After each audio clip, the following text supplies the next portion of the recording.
homelessness crisis and finding shelter, et cetera. Your solutions, please. Everyone in a civilized society deserves dignity and integrity.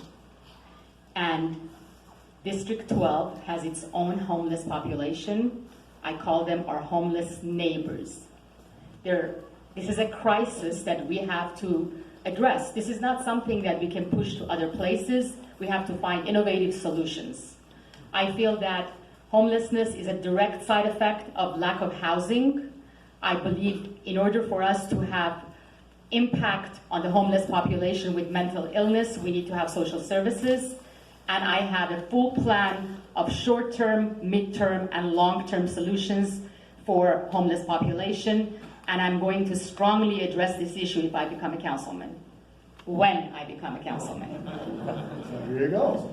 All right, Mr. Yeager. Instead of pointing at the cause of homelessness, let's point at a solution. And I have one for you. It's with input from 250 members of the Chatsworth community over the past 3 months. And it's at the corner of Nordhoff and Canoga. It's an MTA bus maintenance facility lot. It's very much underutilized. We can use HHH and Prop 1 funding, as well as there's a shortfall of about $700 million coming from the state in terms of SB 12 or 18. I can't remember off the top of my head. I've engaged with Hope of the Valley and MEND, both nonprofits that operate in the San Fernando Valley. They both agreed to run programs in this facility. It's going to address both mental and physical health as well as job force training. It's by public transportation where we can get these people who are suffering from homelessness, get them back into the workforce, and get them back to being contributing members of our society. Thank you. Mr. Garland. Jeff Dar. First, not even a question, the biggest issue facing us in this district and the city is homelessness. As your council member, I will do everything in my power to not just reduce, but to end homelessness, and including in the city. And we need to do it specifically by creating immediately safe, secure parking so we get all the vehicles that are parking around our neighborhood every night and moving somewhere where we can start having people come to them and help them get off and out of their vehicles and getting assistance. We need to have immediately safe beds to get people out of the tents on the street. We need to free our police from being social workers.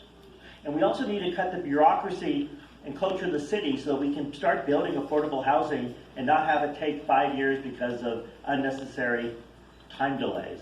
And we also, to get this done in this district, I will sit here and reach out to everyone to get everyone passionate involved so you'll be part of the solution, not just the leaders of the city. Thank you. There we go. Okay, now this is Cho. Annie Cho. I'd like to tackle the homeless crisis by working to provide housing and wraparound services for the homeless families. We have so many homeless families, usually led by a single mother with her young children living off the streets. And this is completely not acceptable in my neighborhood.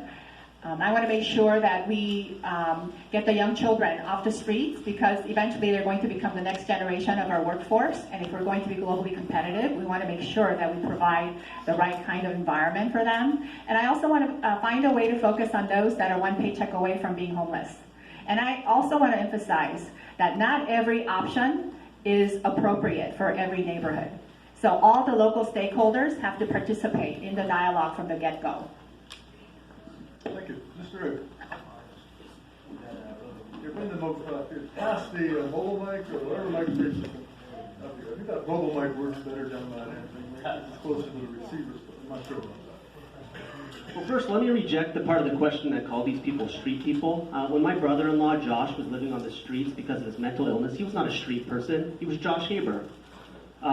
As far as solutions to this problem, I understand, because I've worked in the congressional office, that these problems are multifaceted. At the federal level, we need Section 8 vouchers so people who are housing insecure can find residency. When we have people who are mentally ill, the state can chip in and help provide assistance there. And locally, we have to cite locations where people can live. We need housing first. It's a proven model, and I do support it because it gets results with wraparound social services. Thank you. Thank you. Mr. Congo. Thank you so much. My background is as a social worker. I was trained and I graduated with my master's degree in social work at UCLA. And I learned the skills and the tools to use to be able to address the most pressing issues in our community, including the homelessness crisis.